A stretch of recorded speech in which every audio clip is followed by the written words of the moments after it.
யாராக ஒரு திராவிட சிறை சென்ற வரலாறு? கருணாநிதி இந்தியா விடுதலைக்கு சிறை சென்ற நாள், அண்ணாதுரை, பெரியாரு, எங்க பாட்டு அத்தனை பேர் சிறைக்கு போயிருக்காண்டா.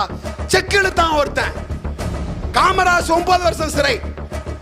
ஐயா பசுமன் தேவர் எல்லாம் சிறைக்கு சென்றான். ஒரு திராவிட சிறைக்கு சென்ற வரலாறு சொல்ற பாப்போம். தமிழ்நாடு முழுக்க பெரியாருக்கும் அண்ணாவுக்கும் கருணாநிதிக்கு எம்ஜிஆருக்கு சிலை.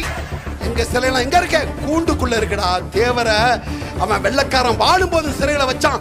இந்த கொள்ளக்காரன் செத்த பிறகு அவர் சிலையை சிறையில வச்சிருக்கான். ஒரு நாள் நாம் தமிழர் கட்சியின் ஆட்சி அதிகாரம் எங்க கையில வரும்.